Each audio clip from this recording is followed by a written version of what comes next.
Betty descendait lentement le grand escalier du centre d'affaires, tout en ajustant distraitement la bandoulière de son sac à main sur son épaule.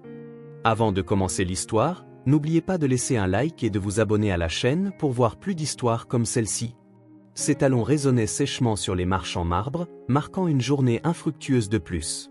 Elle avait passé près d'une heure dans le bureau de la directrice des ressources humaines d'une grande entreprise de vente au détail, et une fois de plus, cela s'était terminé de la même manière, par un refus poli.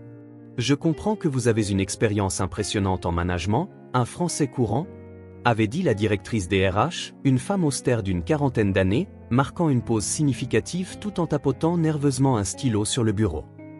Malheureusement, il y a quelque chose dans votre parcours qui nous empêche, enfin, nous tenons vraiment à la réputation de l'entreprise. En sortant dans la rue, Betty frissonna sous le vent perçant de novembre.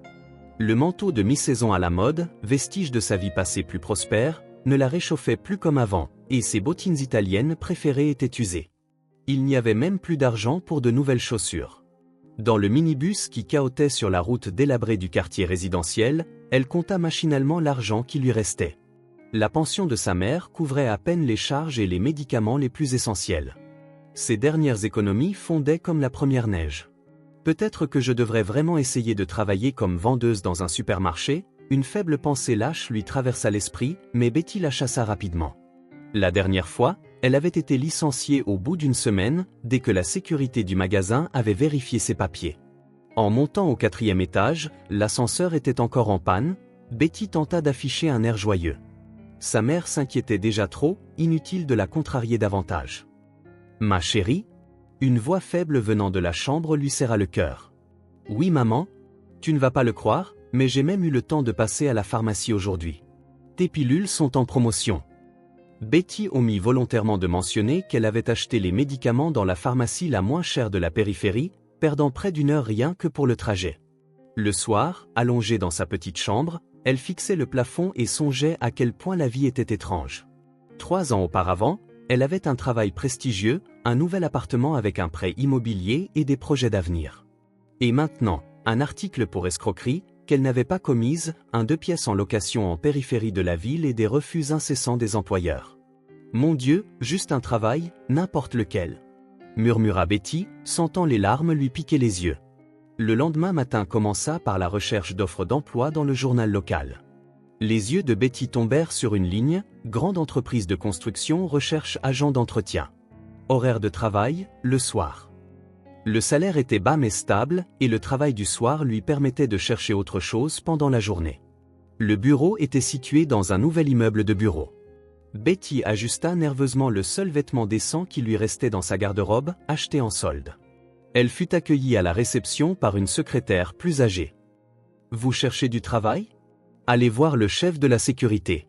3e bureau à droite. » Monsieur Smith s'avéra être un homme grand, d'environ 45 ans, aux yeux gris attentifs.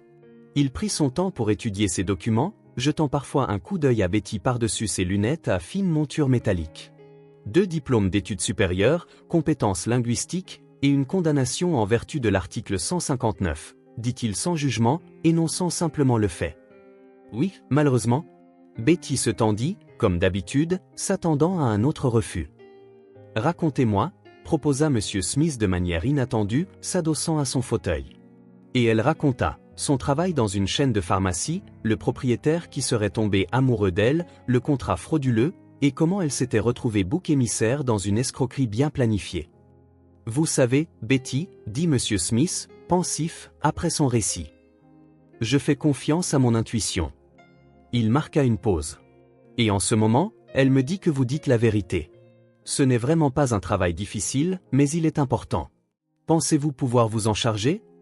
Betty eut le souffle coupé par la surprise. « Bien sûr.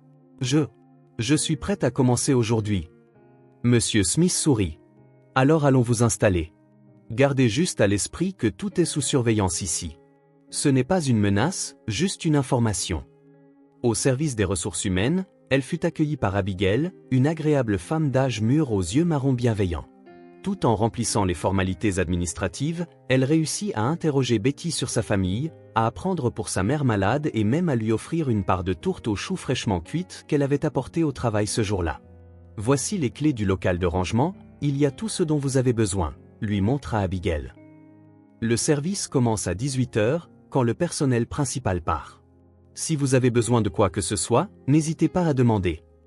Dès son premier soir, Betty fut surprise de réaliser que le nettoyage pouvait en fait être gratifiant.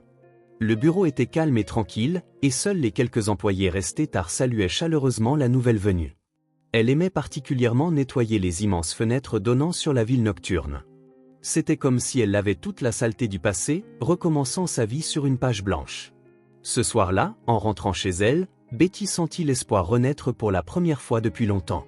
Même si ce n'était qu'un travail d'agent d'entretien, ici, on la traitait avec humanité. Personne ne lui reprochait son passé, et c'était déjà quelque chose. Une semaine passa à travailler dans l'entreprise. Betty s'était déjà habituée à ses tâches quand Abigail l'appela dans son bureau. « Betty, j'ai une petite faveur à vous demander. Demain, il y a une réunion importante et nous devons préparer la salle de conférence. D'habitude, je demande aux filles de la comptabilité, mais elles sont toutes occupées avec le rapport trimestriel. » Sur la table reposait une grande pile de documents. Ce sont les rapports du dernier trimestre. Il faut les trier dans des dossiers et les disposer pour chaque participant à la réunion. Pouvez-vous vous en charger? Betty hocha la tête, bien qu'elle sentît sa poitrine se serrer. Travailler avec des documents après tout ce qui s'était passé la rendait anxieuse. Voici le plan de table et la liste des documents pour chaque personne. Abigail lui tendit une feuille. Soyez juste très prudente, d'accord? Ce sont des rapports financiers, enfin, vous comprenez. Betty travailla avec un soin extrême. Elle vérifia chaque document 2 fois, le comparant à la liste. Du coin de l'œil, elle remarqua la silhouette de Léon Smith passer dans le couloir. Il la surveillait clairement, mais feignait de passer par hasard. Une fois qu'elle eut terminé avec les documents, elle commença à nettoyer, essuya la table, les chaises, lava les tasses à café laissées de la réunion précédente. Sur le rebord de la fenêtre, elle remarqua un ficus. Elle l'arrosa et épousseta ses feuilles. « Je travaille ici depuis si longtemps et je n'avais même pas remarqué la plante », sourit Abigail en venant vérifier son travail. Le lendemain matin, Betty arriva exprès tôt pour tout revérifier une fois de plus. À 9 h, les participants à la réunion commencèrent à arriver. Elle se tenait dans le couloir, tripotant nerveusement le bord de sa blouse d'uniforme. Et si elle avait fait une erreur? Mais tout était en ordre. Dans l'après-midi, Abigail l'appela dans son bureau. 2 tasses de café fumaient sur la table, et une boîte de chocolat était posée là. « Asseyez-vous, prenons un thé », sourit-elle. « Vous savez, je vous ai donné cette tâche exprès. Je voulais vérifier. Désolé, je suis juste une vieille inquiète. » Écoutant la lente narration de la directrice des RH sur la difficulté de trouver des employés honnêtes, sur la façon dont ils avaient été trompés la dernière fois. « Vous êtes formidable. Vous avez tout fait parfaitement. Vous avez même remarqué la plante. Pouvez-vous imaginer? Je ne l'ai volontairement pas arrosée pendant une semaine pour voir si quelqu'un remarquerait. »« Abigail, pourquoi rendre les choses si compliquées ?» demanda Betty, surprise. « Parce que, ma chère, le caractère d'une personne se révèle dans les petites choses. Ceux qui négligent les petites choses vous laisseront tomber dans les grandes. » Ce soir-là, en terminant son nettoyage, Betty croisa accidentellement Léon Smith. « Vous avez fait du bon travail aujourd'hui, » acquiesça-t-il avant d'ajouter nonchalamment, « au fait, il y a un poste d'assistant en comptabilité qui s'est libéré. Si ça vous intéresse, passez voir Abigail demain. Vous pourrez discuter des détails. » Sur le chemin du retour, Betty songea que, pour la première fois depuis longtemps, elle se sentait utile. On l'avait testée, mais pas comme une criminelle. On lui avait fait confiance en tant que personne, et cela signifiait beaucoup. Ce soir-là, le bureau était inhabituellement animé. Les négociations importantes avec des investisseurs français touchaient à leur fin. Betty resta exprès plus tard, attendant que tout le monde soit parti pour nettoyer la salle de conférence en paix. Finalement, les derniers participants à la réunion partirent, bavardant vivement en français. En commençant le nettoyage, elle ramassa machinalement les papiers éparpillés, les tasses à café vides, et essuya la table où il y avait des taches de café. En s'approchant de l'imprimante pour l'épousseter, Betty remarqua des feuilles oubliées dans le bac. « Je devrais les apporter à la réception », pensa-t-elle. Mais en ramassant l'une des feuilles, son regard capta accidentellement des mots familiers. Son expérience de traductrice dans une entreprise internationale n'avait pas été vaine. Elle commença automatiquement à lire. C'était un projet de contrat, un investissement dans la construction d'un nouveau complexe résidentiel. Les feuilles contenaient deux versions, anglaise et française. Elles avaient clairement été utilisées pendant les négociations. Quelque chose dans la formulation du texte français lui parut étrange. Betty s'assit à la table, disposant les deux versions côte à côte. À chaque paragraphe qu'elle lisait, son anxiété grandissait. Les divergences étaient significatives. Là où la version anglaise parlait de droits égaux pour les partenaires, la version française contenait des clauses donnant aux investisseurs une participation majoritaire. Ce qui l'alarma particulièrement fut la clause sur la possibilité de résiliation unilatérale du contrat en cas de force majeure. De plus, la définition de la force majeure était délibérément vague. « Mon Dieu, c'est de la pure escroquerie », murmura Betty, sentant un frisson lui parcourir l'échine. Le stratagème était simple et élégant. Signer le contrat, investir l'argent, puis déclarer la force majeure et tout prendre, laissant l'entreprise endettée. Une vague de peur lui serra les entrailles. Elle se souvint comment sa dernière tentative de dénoncer des fraudeurs s'était terminée. 3 ans en colonie pénitentiaire et une vie ruinée. « Ce ne sont pas tes affaires », murmura sa voix intérieure. « Tu n'es qu'une femme de ménage. Remets les documents en place et oublie ça. » Mais une autre voix, insistante et ferme, lui rappela Abigail qui lui avait fait confiance, et Léon qui lui avait donné une chance de recommencer. Comment pourrait-elle les regarder en face, sachant qu'elle s'était tue? Betty essuya machinalement les fenêtres, mais son esprit tournait sans cesse autour des phrases françaises du contrat. Pouvait-elle se tromper? Peut-être étaient-ce des phrases standards? Non, son expérience des traductions juridiques lui disait que c'était clairement une arnaque. « Si je me tais, je trahis les gens qui ont cru en moi », pensa-t-elle en fermant les fenêtres. « Si je parle, ils pourraient ne pas me croire, penser que je me mêle de ce qui ne me regarde pas. Ils me licencieront, et alors tout sera fini. » Elle rentra chez elle à pied, malgré la pluie d'automne bruineuse. Elle devait prendre une décision. Le visage de sa mère lui apparut, le jour où le verdict avait été annoncé. « Ma chérie, comment cela a-t-il pu arriver ?» Non, elle ne pouvait pas permettre cette injustice une seconde fois. Le lendemain matin, Betty prit sa décision. Advienne que pourra, pensa-t-elle en montant les marches du bureau. Après tout, la vérité est toujours la même, peu importe la langue dans laquelle elle est écrite. La réception était inhabituellement animée. Les partenaires français étaient déjà arrivés pour signer le contrat. Betty entendait leur débit rapide. Elle frappa fermement à la porte du bureau d'Abigail. « Abigail, je suis désolée, mais c'est très important. » Betty posa les deux versions du contrat sur la table. La directrice des RH haussa un sourcil de surprise mais écouta attentivement le récit anxieux de Betty. « Attendez ici », dit-elle brièvement avant de se diriger rapidement vers le bureau du directeur. Quelques minutes plus tard, Betty fut appelée dans le bureau du directeur. La pièce spacieuse aux fenêtres panoramiques était remplie de monde. Le PDG, Gregory Howard, était assis en bout de table, tapotant nerveusement son stylo. Les invités français conversaient tranquillement dans un coin du bureau. Betty remarqua comment M. Smith observait attentivement la situation. « Alors, vous êtes notre experte en français ?» La voix du directeur était teintée d'une colère à peine dissimulée. « Expliquez-moi pour quelle raison vous lisez des documents confidentiels. » Betty prit une profonde inspiration. « Je suis désolé, mais je ne pouvais pas simplement passer à côté. Il y a de sérieuses divergences dans les contrats, entre les lignes, une tentative de tromperie. Si je me trompais, je me serais déjà tue, mais c'est important. » Elle parla calmement, d'abord en anglais, puis passa au français, citant clairement les passages litigieux du contrat.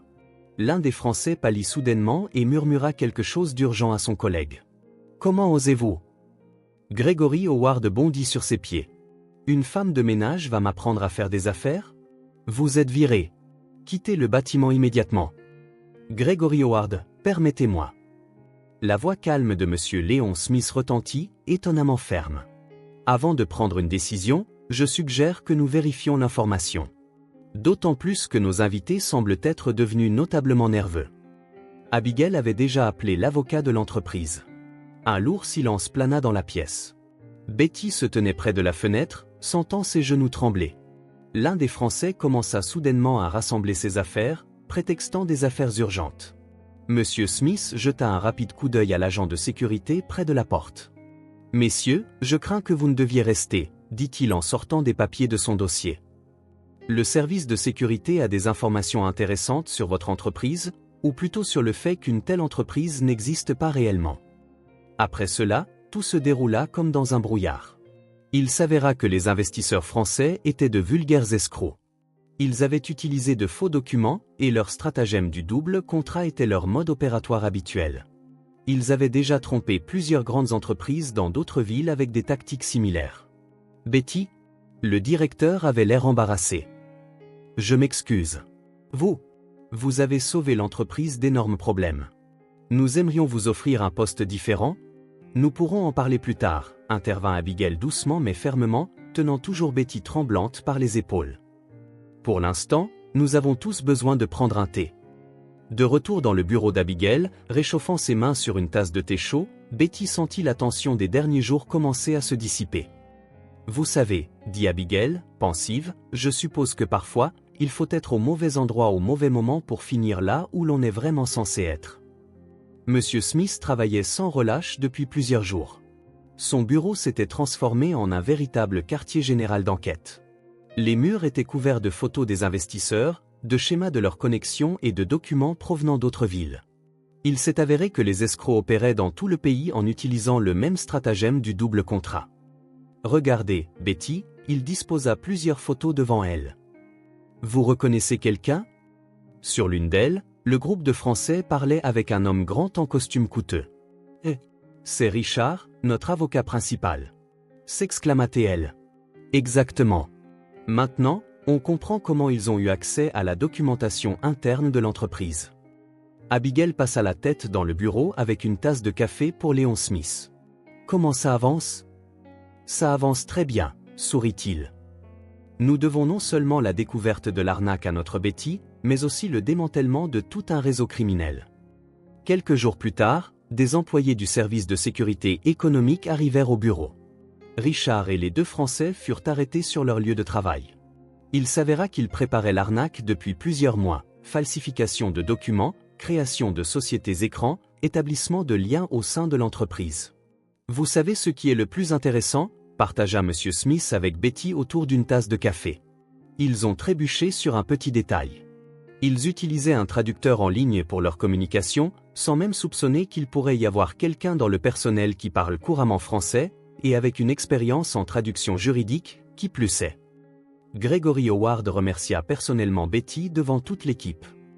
Grâce à la vigilance et au professionnalisme de notre employé, l'entreprise a évité des millions de pertes. Je crois que de telles qualités méritent une reconnaissance spéciale, dit-il. Abigail rayonnait, comme si c'était elle qui était récompensée. Après la réunion, elle serra Betty fort dans ses bras. Je te l'avais dit, le caractère d'une personne se voit dans les petites choses. Tu n'as même pas laissé un ficus à moitié sec passer inaperçu, comment aurais-tu pu manquer une escroquerie internationale ? Betty rentrait chez elle d'humeur joyeuse. Son cœur était léger. Elle avait fait ce qu'il fallait, ne pas avoir peur, ne pas se taire. Maintenant, non seulement elle n'était pas licenciée, mais on lui proposait également un nouveau poste avec un bon salaire. « Maman, dit-elle le soir en serrant sa mère dans ses bras, il semble que notre mauvaise passe soit terminée. Tout va bien se passer maintenant. Veuillez vous asseoir, Betty. » Gregory Howard lui désigna la chaise dans son bureau. Une semaine s'était écoulée depuis l'incident de la fraude, et le ton du directeur avait sensiblement changé. Il était maintenant empreint d'un respect sincère. « J'ai une offre sérieuse à vous faire. L'entreprise ouvre un département de coopération internationale, et nous avons besoin de quelqu'un avec vos qualifications. » Betty tripota nerveusement le bord de sa blouse. « Mais mon passé ?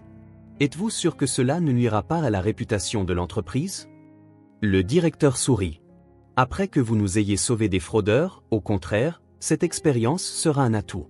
Une personne qui a traversé de telles épreuves sait où chercher la supercherie. » Dans le couloir, Abigail l'attendait déjà. « Alors, tu as accepté ?» demanda-t-elle en serrant Betty dans ses bras avant même d'attendre une réponse. « J'ai dit à Gregory qu'il n'y avait pas de meilleure candidate. » La nouvelle de la promotion de l'ancienne femme de ménage se répandit instantanément dans le bureau.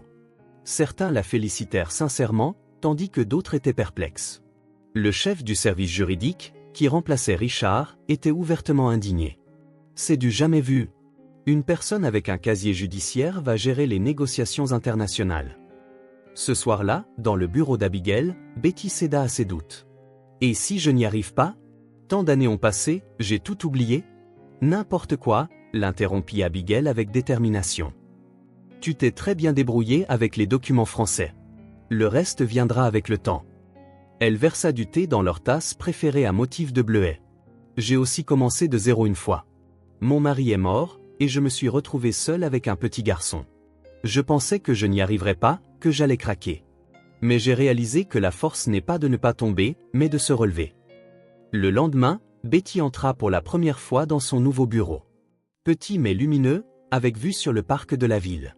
Une plaque était déjà posée sur le bureau, Betty, responsable du département de coopération internationale. Elle eut le souffle coupé par l'excitation. Monsieur Smith apparut à la porte. Je me disais, que diriez-vous d'organiser un petit thé pour fêter votre nomination ? Il y avait une lueur enjouée dans ses yeux. Le soir, le petit cercle de leur groupe de soutien s'était réuni dans le bureau d'Abigail. Ils buvaient du thé avec une tarte maison, plaisantaient et faisaient des projets. « À une nouvelle vie », proclama Abigail en levant sa tasse. « Grâce aux gens qui y croient », ajouta Betty doucement. En rentrant chez elle, elle ressentit une incroyable légèreté. Il y avait beaucoup de travail à venir, et elle devrait réapprendre beaucoup de choses. Mais maintenant, elle savait avec certitude qu'elle pouvait y arriver, car elle était entourée de personnes prêtes à la soutenir et à croire en elle, quoi qu'il arrive. « Maman, tu ne vas pas le croire !» cria-t-elle en entrant en trombe. En regardant le visage rayonnant de sa mère, Betty pensa, c'est ça, le vrai bonheur. Quand on peut apporter de la joie aux gens qu'on aime. Ce soir-là, assise dans son nouveau bureau, Betty parcourait de vieux documents. Ses yeux tombèrent sur une photographie jaunie datant de 3 ans. Elle, heureuse et souriante, debout à l'entrée du bureau principal de la chaîne de pharmacie Health Plus. Les souvenirs affluèrent avec une intensité renouvelée. À l'époque, tout semblait si sans nuages. Elle travaillait comme simple pharmacienne quand un homme grand et élégant entra dans la pharmacie. Oliver Murphy, propriétaire de la chaîne, se présenta-t-il avec un sourire charmant. Il commença à venir tous les jours, achetant des broutilles et discutant longuement. Un mois plus tard, il l'invita à dîner. « Vous savez, vous avez un sens des affaires incroyable », dit-il en la regardant avec des yeux amoureux. Un tel talent ne devrait pas être gaspillé derrière un comptoir. C'est ainsi qu'elle devint manager, puis directrice. Elle travaillait du matin au soir, développant la chaîne, ouvrant de nouveaux points de vente, et Oliver l'admirait. « Tu es mon trésor. Je ne me suis pas trompé avec toi. » Betty sourit amèrement en se remémorant sa naïveté.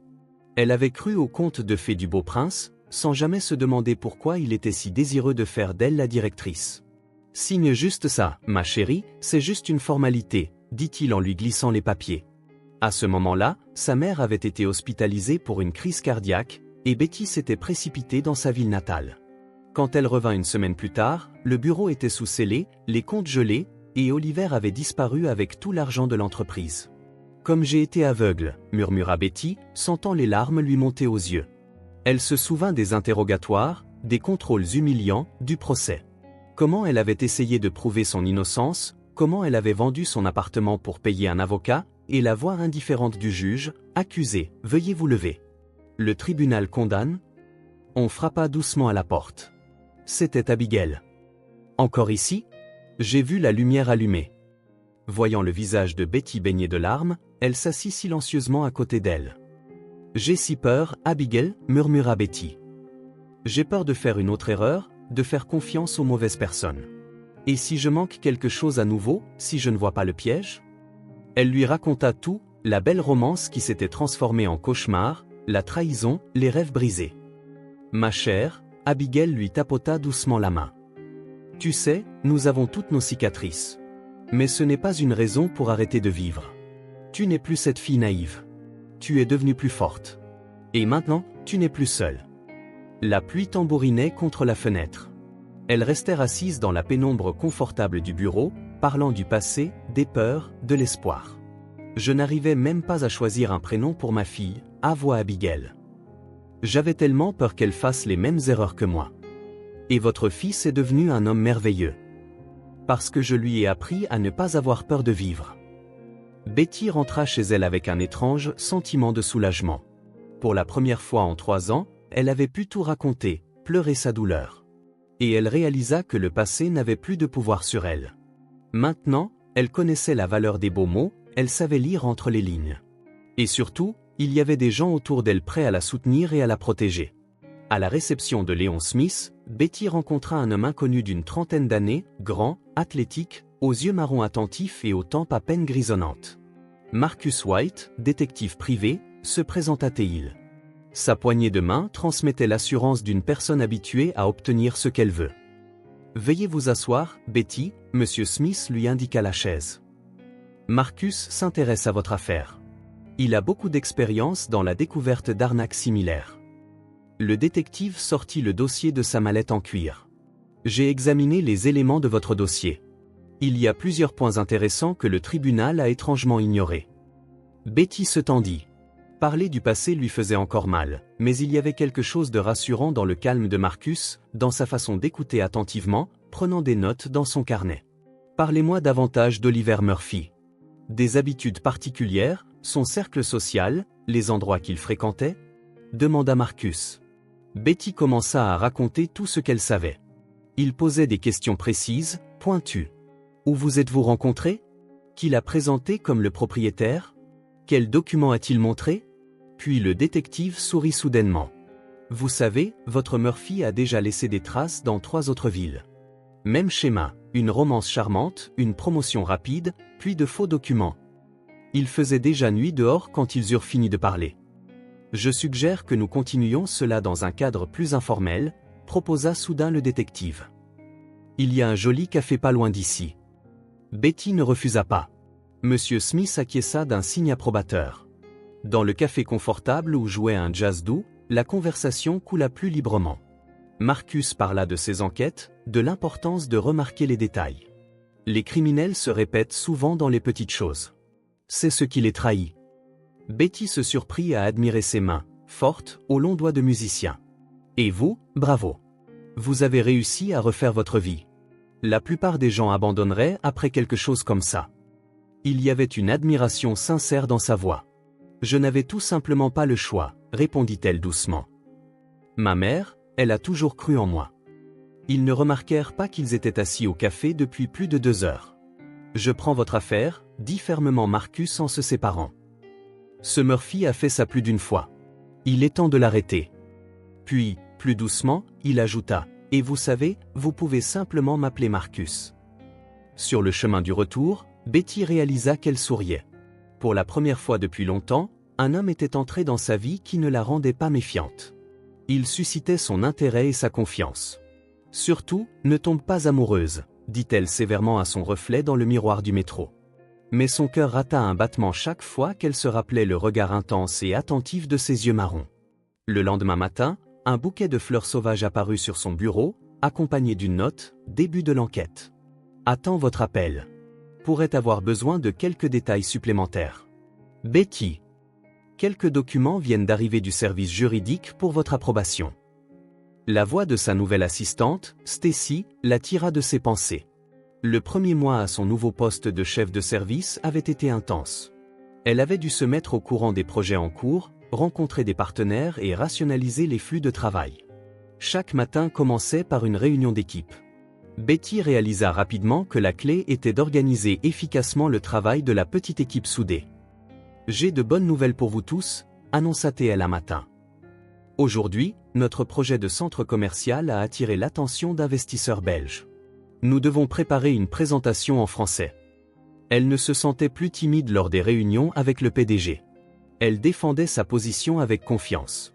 Même le chef du service juridique, éternellement critique, commença à la traiter avec respect après qu'elle eut découvert une erreur majeure dans le contrat d'un fournisseur. « Tu peux le croire ?» partagea-t-elle avec Abigail ce soir-là.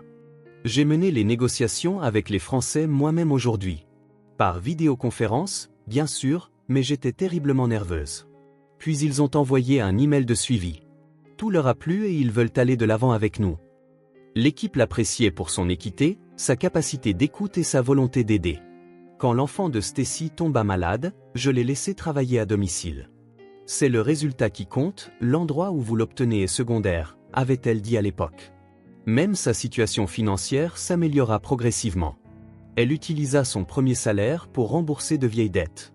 Avec le second, elle acheta à sa mère une nouvelle télévision pour remplacer l'ancienne qui fonctionnait mal. « Ma chérie, pourquoi de telles dépenses ? s'exclama sa mère. Parce que tu le mérites, sourit Betty en la serrant dans ses bras. De petites traditions commencèrent à s'installer au travail. Le vendredi, tout le service se réunissait pour le thé afin de discuter de la semaine et de partager les projets. Betty apportait toujours des biscuits faits maison, une vieille recette transmise par sa grand-mère. Tu sais, dit Abigail un jour, passant dans son bureau en fin de journée. Tu as changé. Tes yeux pétillent, ta posture est droite. Tu es une vraie leader maintenant. Betty rougit, mais elle savait que c'était vrai. Elle ne se sentait plus comme quelqu'un marqué par son passé. Elle n'essayait plus de rester invisible. C'est moi ou nous avons une nouvelle leader non officielle dans l'entreprise, plaisanta M. Smith une fois en la croisant dans le couloir. Bientôt, tu vas m'éclipser aussi. Betty se contenta de sourire en réponse. Elle n'avait plus peur d'être vue, plus peur de prendre des responsabilités. La vie lui avait appris la leçon la plus importante, croire en elle-même et ne pas craindre un nouveau jour. J'ai une surprise pour toi. Abigail fit irruption dans le bureau en agitant une liasse de papier. Tu te souviens que tu parlais de suivre des cours de perfectionnement? Eh bien, j'ai tiré quelques ficelles. L'entreprise paie ta formation. Un programme d'administration des affaires internationales. Tu peux le croire? C'était vraiment un cadeau. Betty rêvait depuis longtemps de mettre à jour ses connaissances, mais avait toujours hésité, c'était trop cher. Mais ne pense pas que c'est juste par bonté d'âme, cligna Abigail. Gregory Howard a été vraiment impressionné par ton travail sur l'affaire belge. Il dit que les gens comme toi doivent être encouragés. L'équipe soutint pleinement son nouveau parcours. Stacy se porta volontaire pour reprendre certaines de ses tâches une fois les cours commencés. L'équipe juridique proposa de partager des documents sur le droit international. Même Dave, le gardien de sécurité habituellement grincheux, fut ému. Betty, si jamais tu étudies tard, fais-le-moi savoir. Je veillerai à ce que personne ne te dérange. Progressivement, même ceux qui étaient sceptiques quant à sa nomination commencèrent à changer d'avis. Lors d'une réunion, Chloé, la chef comptable notoirement pointilleuse, dit soudain « Intégrons Betty au comité d'audit. Elle a l'œil pour les chiffres. » Monsieur Smith ne resta pas silencieux non plus. « Je te regarde et je suis fier. T'embaucher à l'époque, c'était la bonne décision. Mon instinct me disait que tu étais solide. » Un matin, Betty trouva une épaisse pile de documents sur son bureau. Les dossiers de projet des 5 dernières années, expliqua Stacy. On s'est dit que ça pourrait t'aider pour tes études.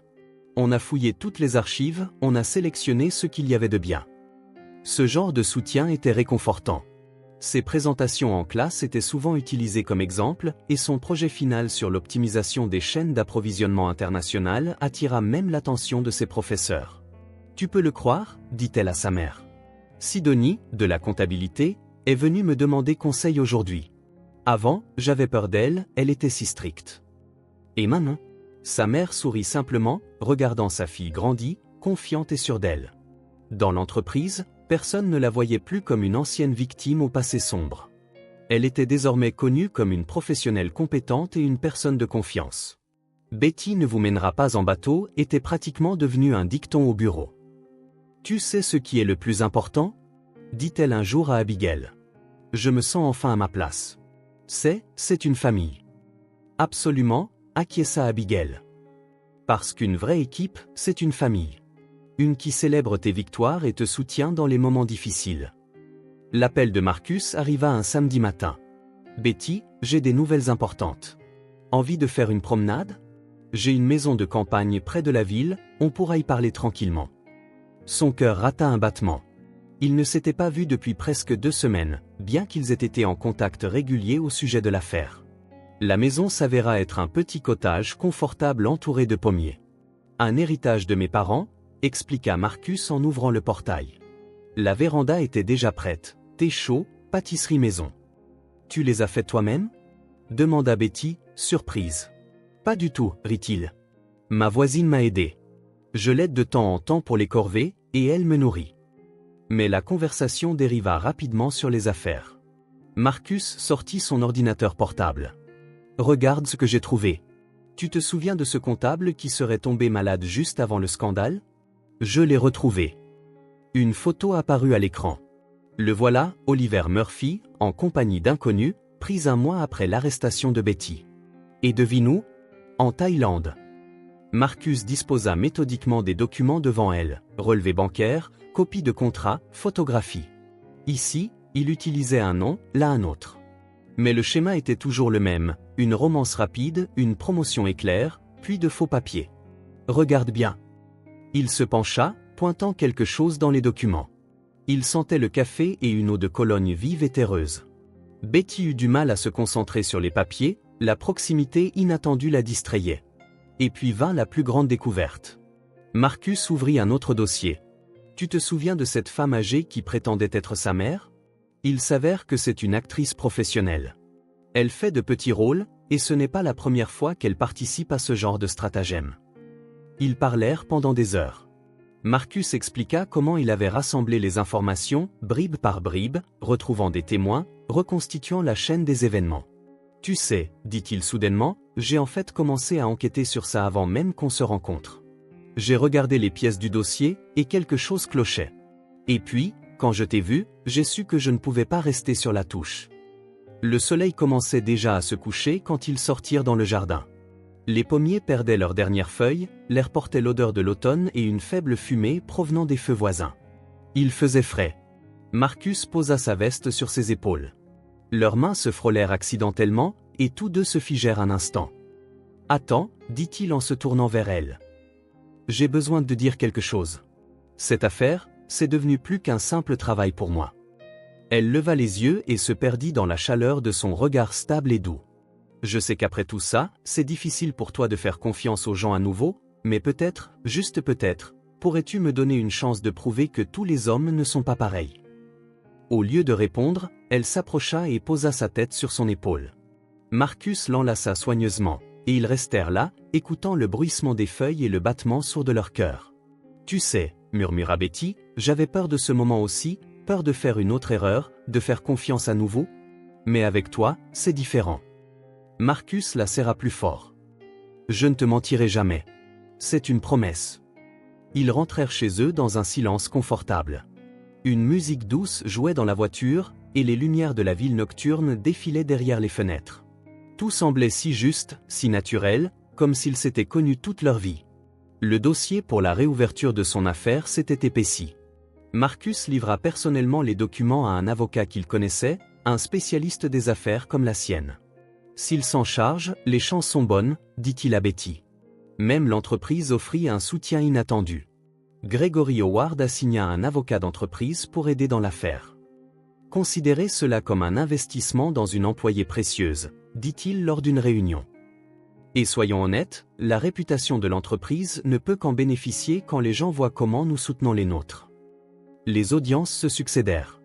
Marcus continuait de découvrir de nouveaux témoins, des personnes d'autres villes qui avaient également été victimes des stratagèmes de Murphy. « Vous imaginez, » dit l'avocat un jour, il a utilisé exactement le même montage au moins 5 fois. Trouvant toujours un bouc émissaire, une personne honnête sur qui tout rejeter. Abigail tenait à assister à chaque audience, pour le soutien moral, comme elle disait. Mais Betty voyait bien à quel point elle suivait de près les débats, prenant des notes. Tout le département ajusta discrètement ses horaires de travail pour s'assurer que Betty puisse assister au procès sans stress. Le tournant arriva avec le témoignage de la soi-disant mère d'Oliver Murphy, l'actrice Paula. Acculée et confrontée à des preuves irréfutables, elle raconta tout. Comment ils avaient été engagés pour se faire passer pour une famille heureuse, comment ils avaient répété leur rôle, comment ils avaient construit la légende d'un homme d'affaires prospère à partir de rien. « Comment avez-vous pu » Betty ne put se retenir lors du contre-interrogatoire. « Vous voyez bien que j'étais innocente. » La vieille actrice baissa les yeux. « Je suis désolée, ma chère, » dit-elle. « Ils nous payaient bien, et j'ai pensé que ce n'était pas mes affaires. » Le jour où le verdict fut annoncé, tout le monde était là, Marcus, Abigail, Monsieur Smith, les collègues du département. Sa mère lui tenait fermement la main, murmurant une prière. Quand le juge lut la décision d'acquittement complet, Betty ne comprit pas immédiatement ce qui s'était passé. « C'est fini, ma chérie. » Sa mère la serra dans ses bras, pleurant de joie. « Ton cauchemar est enfin terminé. » Abigail et Monsieur Smith lui serrèrent fermement la main. « Félicitations. Vous êtes vraiment libre maintenant. » Marcus les ramena à la maison. « Tu veux entrer ?» demanda Betty. Ils restèrent assis dans la cuisine tard dans la nuit, buvant du thé, parlant, riant. Pour la première fois en 3 ans, elle se sentit vraiment heureuse, comme si un poids lourd avait été levé, comme si elle pouvait enfin respirer librement. « Tu sais, dit-elle en raccompagnant Marcus, je ne sais même pas comment te remercier. » Il sourit simplement. « Je sais comment. Sois juste heureuse. C'est le meilleur merci. » Le lendemain, au bureau, elle fut accueillie avec des fleurs et des félicitations. Gregory Howard vint personnellement lui serrer la main. « Je suis fier d'avoir quelqu'un comme vous dans notre entreprise. Traverser tout cela et rester soi-même, c'est quelque chose. » Après la clôture de l'affaire, la vie reprit rapidement son cours. Même s'ils essayaient tous les deux de ne pas précipiter les choses. Il venait la chercher après le travail, il se promenait dans la ville le soir, parlant de tout et de rien. Betty réapprenait lentement à faire confiance, même si parfois une peur étrange s'insinuait. « Tu sais, confia-t-elle un jour à Abigail, j'attends toujours le piège. Je le regarde et je pense, est-ce vraiment possible? Quelqu'un peut-il vraiment être aussi sincère? » Abigail sourit simplement. « Oh, c'est possible, ma fille, plus que tu ne le penses. Tu dois juste arrêter d'avoir peur. » Sa mère accepta Marcus tout de suite, sentant en lui une âme sœur avec son cœur de mère. « Je vois la façon dont il te regarde, » dit sa mère. « C'est comme ça que quelqu'un regarde quand il est prêt à donner sa vie pour toi. » Ce soir-là, Marcus resta dîner pour la première fois, et ils restèrent tous assis tard dans la nuit dans la cuisine, parlant de la petite Betty. Un soir, elle et Marcus allèrent à sa maison de campagne. C'était une chaude journée de printemps, et les pommiers étaient en pleine floraison. « Tu te souviens comment nous avons vraiment parlé pour la première fois ici ?» demanda-t-il en passant son bras autour de ses épaules. « Tu avais si peur de me faire confiance à l'époque. Et j'avais peur de te faire fuir. »« Et maintenant ?» demanda doucement Betty. « Maintenant, je sais avec certitude. Tu es ma destinée. » À ce moment, toutes les peurs et tous les doutes disparurent. Il ne restait que ses mains chaudes, l'odeur des fleurs de pommier et le bonheur infini dans son cœur. Une semaine plus tard, Marcus la présenta à ses parents, des gens gentils et simples. « Enfin, notre fils s'est casé », rayonna sa mère. Il était toujours à fond dans le travail. Maintenant, je vois que ça valait la peine d'attendre. Le soir, il restait souvent chez Betty. Elle préparait le dîner, Marcus bricolait le vieil ordinateur portable de sa mère, le réparant et l'améliorant. Tout semblait si naturel, si juste, comme s'ils avaient toujours été ensemble. « Tu sais ce qui est le plus incroyable ?» dit Betty une fois alors qu'ils marchaient le long de la berge. « Je n'ai plus peur d'être heureuse. Avant, j'attendais constamment que quelque chose tourne mal. Mais maintenant je vis juste et je profite de chaque jour. » Marcus lui serra la main plus fort. « J'ai tellement appris de toi aussi. Comme le fait que la vraie force réside dans la capacité à faire confiance, quoi qu'il arrive. » Ils se tenaient sur le pont, regardant le coucher de soleil, et il semblait que le monde entier avait été créé juste pour eux deux. Et puis, un mois plus tard, un soir ordinaire, Marcus s'agenouilla soudainement au milieu de la rue. « Betty, veux-tu m'épouser? Je sais que c'est peut-être trop tôt et que tu as peut-être peur, mais je ne peux tout simplement plus imaginer ma vie sans toi. » Et en regardant dans ses yeux aimants, pour la première fois, elle ne ressentit pas la peur, seulement la joie et la certitude. « Oui », répondit-elle simplement. Et ce oui sonna comme le début d'une nouvelle vie lumineuse. Attention à tous les employés de l'entreprise. Vous êtes invités à un événement festif. Abigail publia un ordre officiel nommant Betty directrice adjointe aux relations internationales. Après que son casier eut été effacé, sa carrière décolla rapidement. Son expérience, ses connaissances et la réputation qu'elle avait acquise firent le reste. « Tu es officiellement la patronne maintenant », plaisanta Stacy en l'aidant à déménager ses affaires dans le nouveau bureau. Ses collègues célébrèrent sincèrement son succès, et Gregory Howard lui remit cérémonieusement les clés de son nouveau bureau. « Vous l'avez mérité. Et vous savez, je n'ai jamais regretté une seule fois de vous avoir fait confiance. » Les préparatifs du mariage battaient leur plein. Abigail endossa le rôle d'organisatrice en chef. « Ma chérie, tu as déjà bien assez à faire avec ton nouveau poste. Laisse-moi m'en occuper. Ce sera un plaisir. » Elle courait d'un restaurant à l'autre, choisissait les décorations et dressait les listes d'invités avec une énergie digne de celle qui marie sa propre fille. Sa mère rayonnait de bonheur, l'aidant à choisir une robe de mariée. « Ma petite chérie, je suis si heureuse de vivre ce jour », murmura-t-elle en essuyant discrètement ses larmes. Sa santé s'était nettement améliorée. Maintenant, elle pouvait se permettre de bons médicaments et un traitement régulier. Marcus insista pour rénover leur futur appartement, un spacieux 3 pièces dans un immeuble flambant neuf, avant le mariage. Je veux que nous partions sur de nouvelles bases, expliqua-t-il. Betty passait souvent voir l'avancement des travaux, et chaque fois son cœur palpitait à l'idée, bientôt, ce sera notre maison.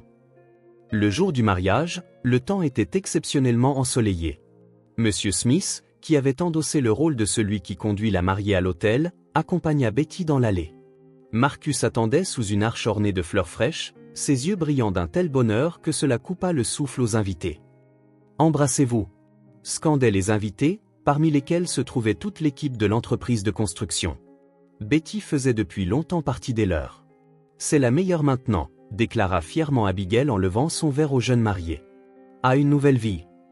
Tout le monde se joignit au toast avec des acclamations joyeuses. Alors que Betty tournoyait dans sa première danse avec son mari, elle songea à la façon incroyable dont la vie s'était déroulée. Parfois, il faut traverser toutes les épreuves pour trouver le vrai bonheur.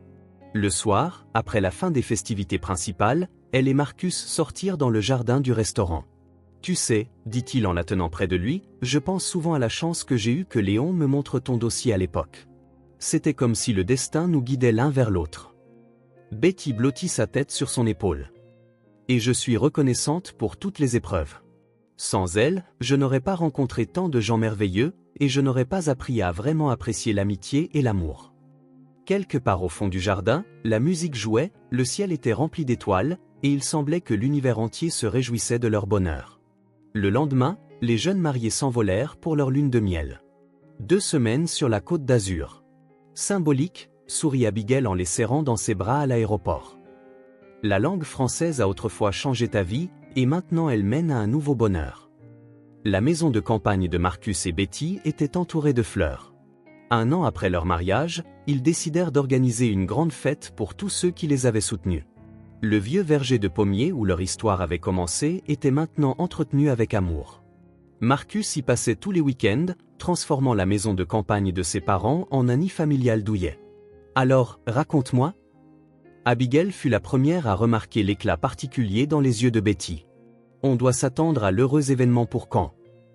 Betty rougit, souriant timidement et posant instinctivement une main sur son ventre. « Dans 7 mois, mais ne le dis pas à maman. » Les invités commencèrent à arriver progressivement.